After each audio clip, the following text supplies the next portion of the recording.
Welcome to the Underground, the Steel City Underground, the black and gold standard for Pittsburgh Steelers coverage. Now, here's your host, Joe Kuzma. Hello, everyone, and welcome to another edition of the Steel City Underground podcast. My name is Joe Kuzma, and I'm coming to you midweek here after some spicy news coming out of the Steelers organization earlier this week. Depending on which side of the fence that you're looking at this from, you may or may not like this news. The Pittsburgh Steelers extending head coach Mike Tomlin's contract an additional 3 years beyond. Now, Tomlin was already entering the final year of his current deal, so now he will be around for 4 more seasons through the 2027 season. Some people are ecstatic, some people are flabbergasted, and I'm here to tell you why the Steelers were right in making this decision. I mean, I saw Pat McAfee go kind of bonkers over this the other day. Just about anyone. Rich Eisen came out and he said, look, if the Steelers were to get rid of Mike Tomlin, then Mike Tomlin would be hired within 5 minutes by another team. And I tend to agree with that statement. Pat McAfee pointed out that the Pittsburgh Steelers will have had 3 head coaches in 55 years, which just seems unprecedented. And Mike Tomlin is only 20 wins away from the legendary and Hall of Famer Chuck Noll for the all-time Steelers franchise win record all-time as a head coach. So it looks like if everything kind of remains like bad terminology here, I know I'm going to get flamed for whatever I say for this show, so I'm just going to let it rip. But the status quo, okay, Mike Tomlin wins 8, 9, 10 games a year minimum. Steelers are always at least in contention, and people think that's just mediocre because the expectations for this team are sky high. They have the most Super Bowl championships of any team. 6, right? Nobody has more than 6, but the Pittsburgh Steelers have 6.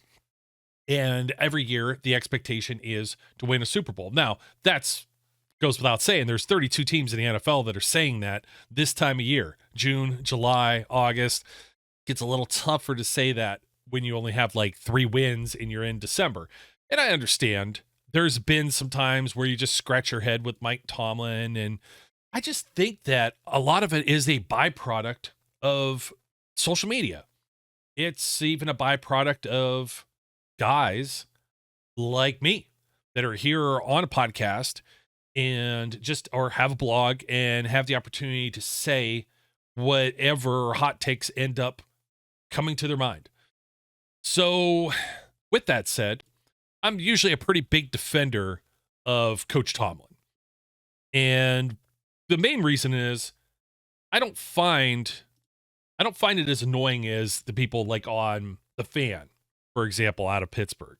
Andrew Filipponi being a big one, talking about Tomlin's playoff wins, blah, blah, blah.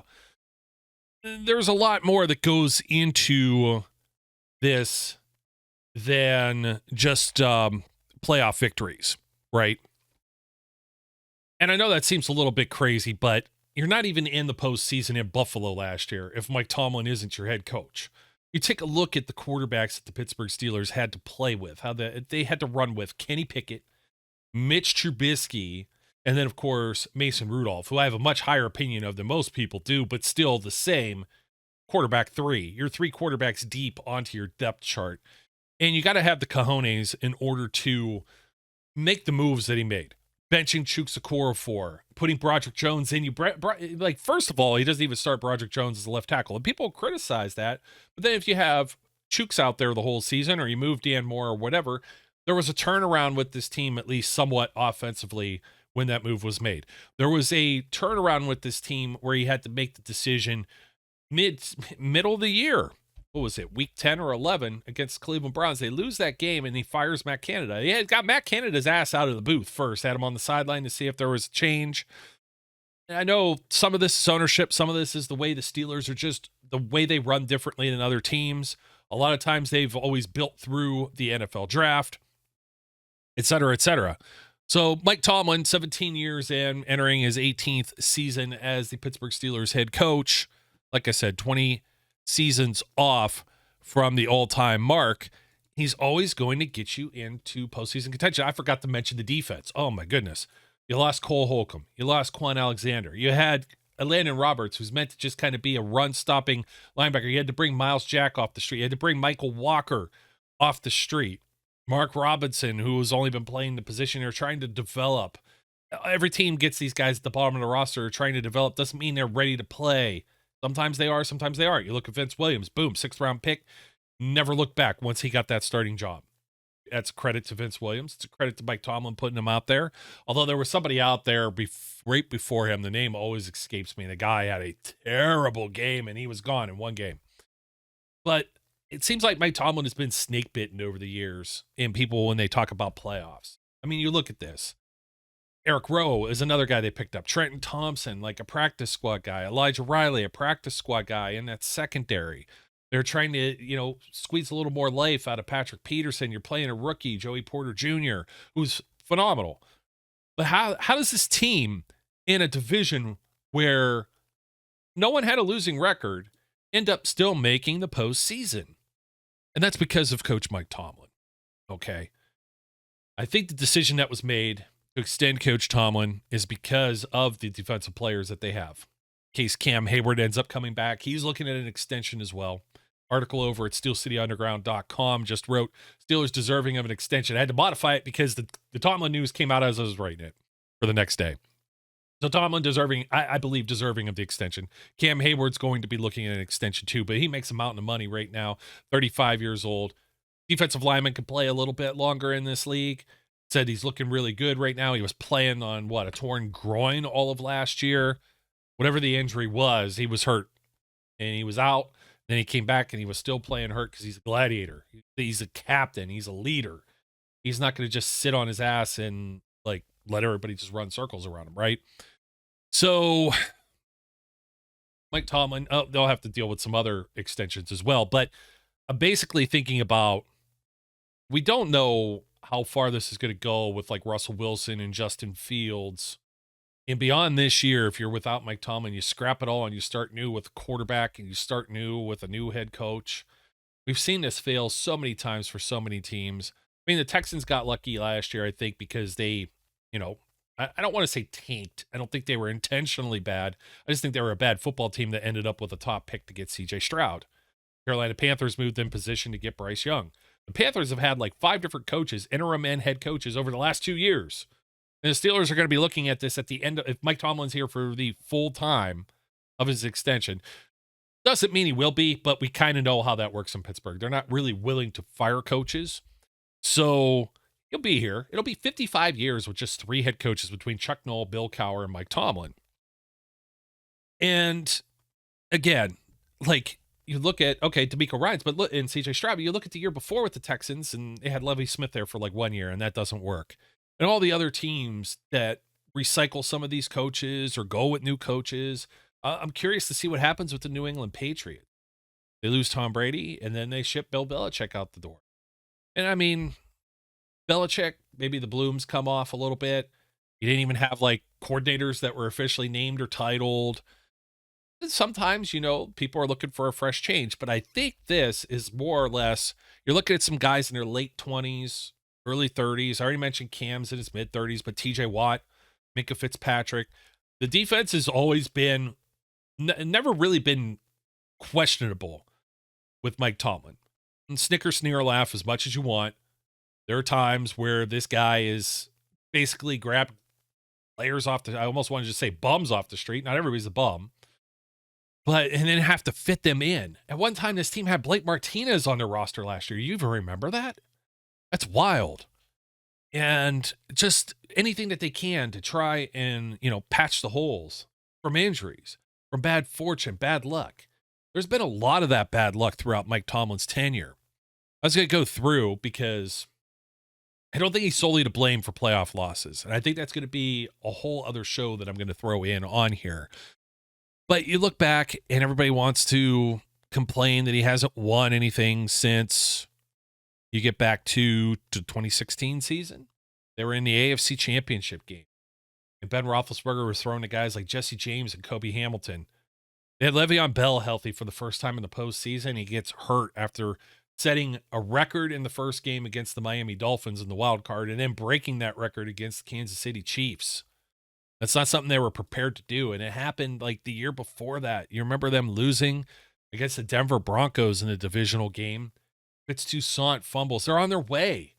Marcus Wheaton can't hold on to the ball. Who else? Xavier Grimble with the fumble against noodle-armed Peyton Manning.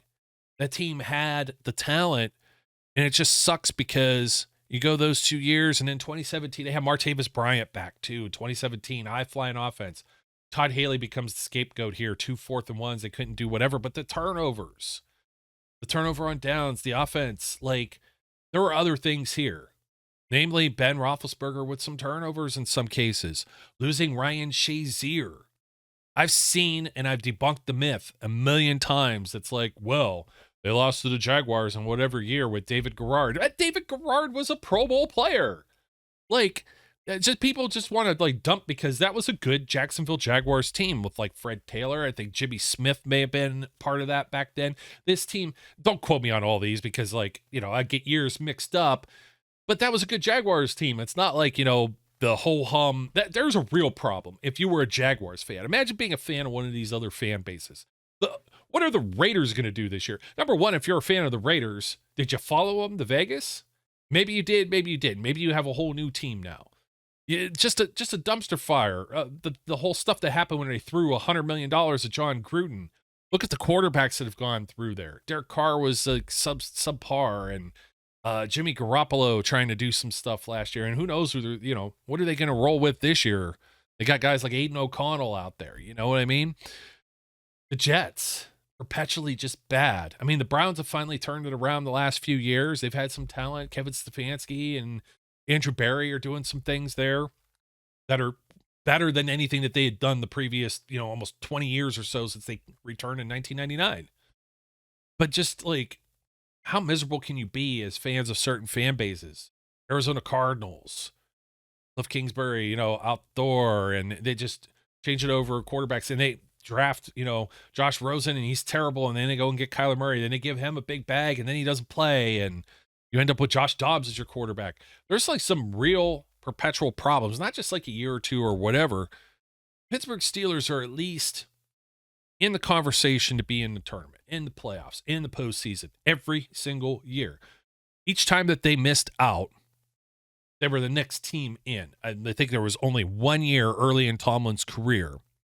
I think if I'm looking at it correctly, was that the 2009 season or 2012? One of these seasons they would have lost the tiebreaker to the Titans, but they were right there knocking on the door.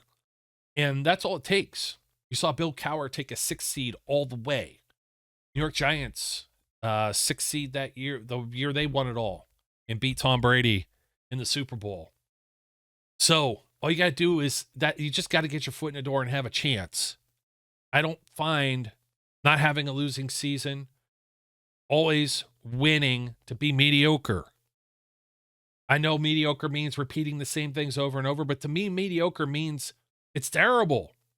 Mediocre is the Raiders or the Jets or name any of the other teams I had there. Texans previous to last year. That's mediocre. Those are teams that are just perpetual losers. For years, the AFC East with the New England Patriots and Bill Belichick, all they did was beat up on the Bills, the Dolphins, and the Jets. They were so bad. Before Tua, the Dolphins, just a revolving door of quarterbacks. Same with the Bills before Josh Allen. Jets, they're hoping that Aaron Rodgers can be the guy. You saw what happened last year. Just the turnover, the turnstile, the coaches that have gone through. All of these organizations that just haven't been worth a flip. The Jaguars never able to turn it around, change the culture. Those are bad football teams. The Chargers are hoping to do something. You have Justin Herbert, and then you still couldn't do anything with them. The Dallas Cowboys. You want to talk about a real team? You want to rip on a real team for having done nothing, period? Since what? The mid-90s? 1995 or so? 96? Super Bowl 30 against the Steelers? That's about it. The Giants have been bad for a long time. The Commanders, they changed their name. Like, they just have no identity whatsoever. Riverboat Ron could have been the Steelers head coach at one time. Remember that was the report. Reportedly, he was in the mix there. So I'm happy to have Mike Tomlin around. Don't get me wrong. I'm dumping on some teams, but it can be way worse. The Lions just finally doing something for the first time in the postseason since the 90s as well. I don't think the Steelers are going to be on this long streak. I think there's a lot of fear from people who grew up with the 1980s Chuck Noll teams. And I don't see it the same way. I don't see it the same way with Omar Khan being aggressive with the draft picks that they've made. Last two drafts, I think, have been hits. We'll see if that offensive line gets patched up this year. We'll see what works at quarterback. Quarterback's the most important position in the NFL. As much as I've been down on Justin Fields, does Mike Tomlin see something we don't?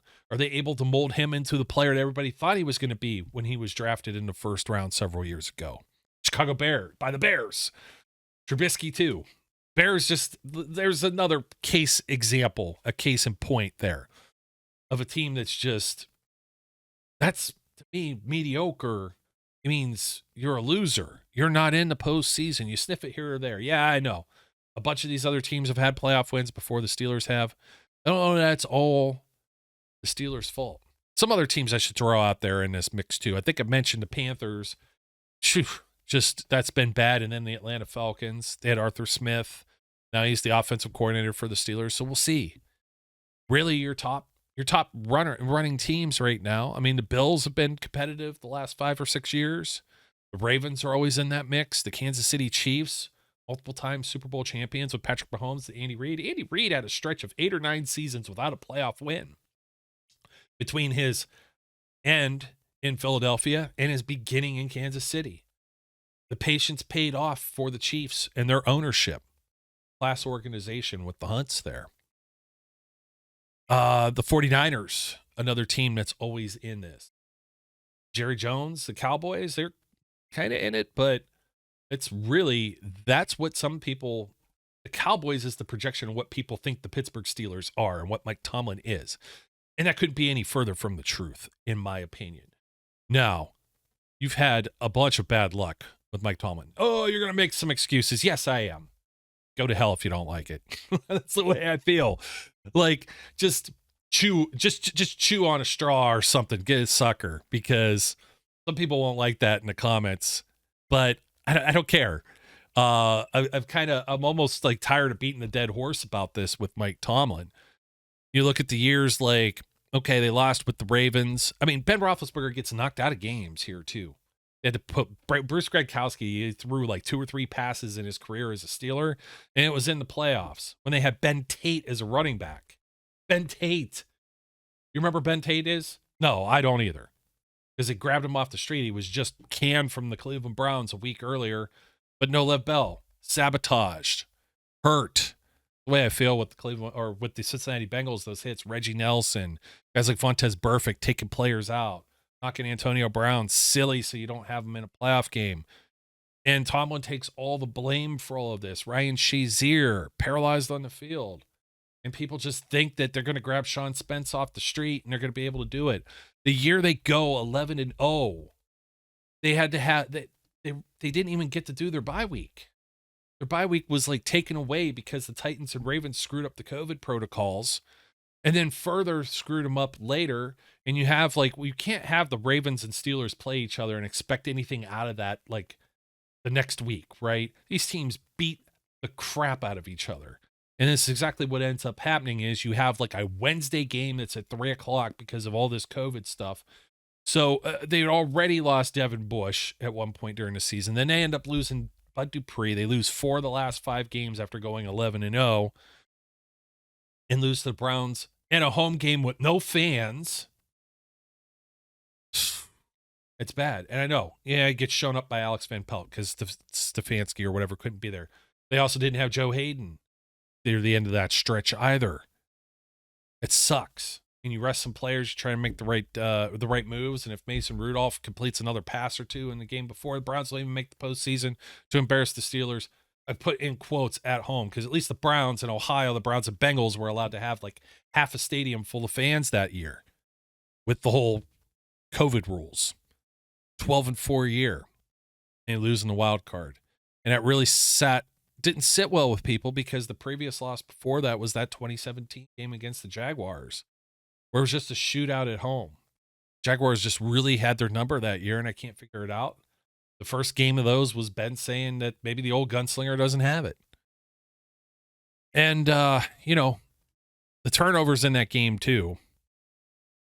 You look at, talking about the Cleveland Browns, that 48-37 game, and Ben Roethlisberger threw 68 pass attempts. This is Randy Fichtner as your offensive coordinator, don't forget. 501 yards, 4 touchdowns, and 4 interceptions. It was wild. That's absolutely just insane. But he threw 4 interceptions. Can't have that and expect to win. Watching the ball float around in the end zone and you end up with a safety. That was Carl Joseph. Then with the Browns, later with the Steelers, always hurt. That was a 28-0 first quarter. And the drives weren't very big drives either. It's tough. I mean, it doesn't mean I have to like watching this stuff, but does somebody else do better than this? They probably don't even, maybe they don't even make the playoffs for that to even be an issue. They really crawled in Ben's last season in 2021. That team had no business making the postseason, but yet they were willed into that game against Kansas City Chiefs. Went like a solid first quarter. TJ Watt scores a defensive touchdown. The Steelers are up, and you're like, wow, I almost think that they could do this. And then, nah. Is that bad coaching? Is that just Ben Roethlisberger at the end of his career? It's just there's a lot of questions that could be made about this. And a lot of it's just going to sound like it's going to sound bad. But when the Kansas City Chiefs, it's the Kansas City Chiefs. What else can I say? When the Steelers had, or I'm counting them right now, 7 straight punts and then an end of half and then fumble in the third quarter, that's their first 9 drives of the game. They only had 3 others, 2 with touchdowns, some garbage time action, kind of sort of from Ben Roethlisberger, as the Chiefs score 6 straight touchdowns.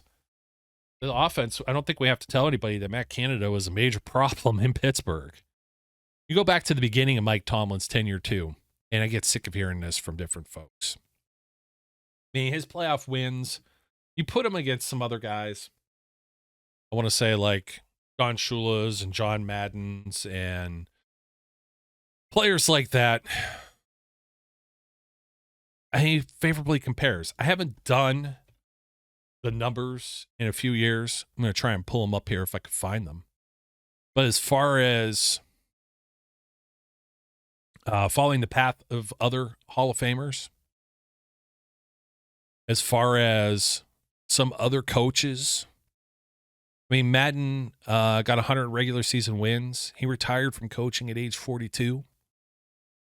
Tomlin was, it's Mike Tomlin running right now. He's now 52. He spent almost all of his adult life as a coach in the National Football League. And you also take a look at, let me see, some of the other coaches that have been around the league. Oh, Tony Dungy's a great example. Very much a winning coach, paired up with Peyton Manning.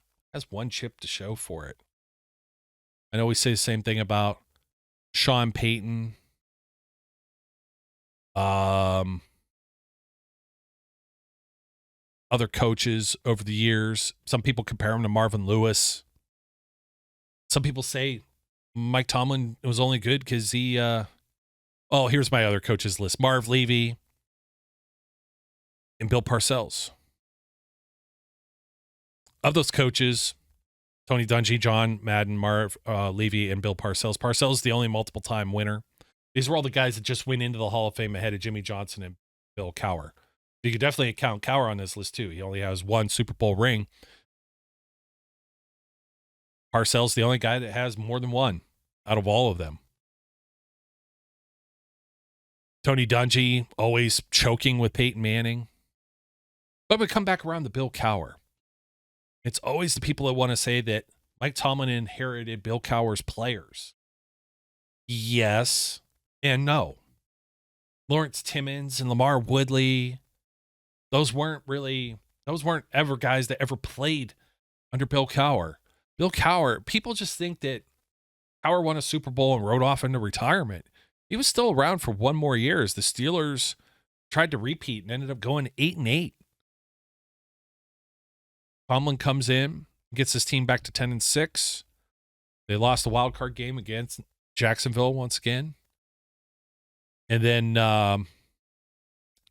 they go to 12-4 and they win a Super Bowl with one of the best defenses, Super Bowl 43. One of the best defenses ever, that 2008 Pittsburgh Steelers team. But of some of those players, of course, Roethlisberger, Hines Ward, Heath Miller. Those are the real Willie Parker, you could say, for the first Tomlin Super Bowl. Those are the guys that carried over from the 2005 Cowher Super Bowl 40 team to Super Bowl 43. A lifetime, 3 years in the NFL. Willie Parker was still around, but Jerome Bettis wasn't. Dan Kreider wasn't. Antoine Randall L., Cedric Wilson, Jeremy Tooman. The entire offensive line. You didn't have Jeff Hardings or Alan Fenica or Kendall Simmons, Max Starks, Marvell Smith, all gone by the time Tomlin takes the team in 2008. Replaced, well, Starks moved. I'm sorry, Starks was there, but he moves to another spot. Justin Hartwig, Darnell Stapleton, Willie Colon, Chris Kimiatu, Matt Spaeth, Antonio Holmes, a Cowher pick that only played for him his rookie year, that 8-8 season. Nate Washington, Welde Moore. On defense, you had Aaron Smith and Casey Hampton.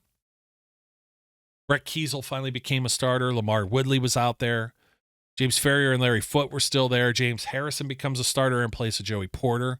Ike Taylor's still there. Ryan Clark is a new addition. I believe Ryan Clark came in as a free agent Cowher's last year as well, but he wasn't there in the Super Bowl in 2005, at the end of the 2005 season. I know somebody's going to be a smart ass and say, oh, I played in 2006 or whatever. But Kiesel in place of Kimo von Oelhoffen. Woodley in place of Clark Hagans. James Harrison becomes a starter. He's not just a special teams guy or a practice squad guy that ends up getting released every 3 years or so. Clark comes in for Chris Hope. Troy Polamalu, Hall of Fame player, he's back. Bryant McFadden, another corner playing in place of Deshae Townsend. Jeff Reed was still there. You had a different punter. Same long snapper, Greg Warren, plays in all three Super Bowls in 2005, 2008, and 2010. The 2010 team's completely different because you got guys like Rashard Mendenhall, Isaac Redman, Mike Wallace, Emmanuel Sanders, Marquise Pouncey, Ramon Foster. They had Flozell Adams, if you remember. He was up there in age, ends up playing Ziggy Hood, who didn't have the best career with the Steelers, largely considered a draft bust on the Steelers side of things. And then Kiesel and Woodley are there. Timmons is there. And then the rest of the secondary and Sean Sweesham replaces Jeff Reed. So there's only 13 players that are around for both Super Bowls. And then you trim that name down and there's only 8 players who were on all 3 of those Super Bowl teams coming from Cowher. And that's Big Ben, Hines Ward, Heath Miller, the Big Snack, Casey Hampton, James Ferrier, Ike Taylor, Troy Polamalu, and Greg Warren.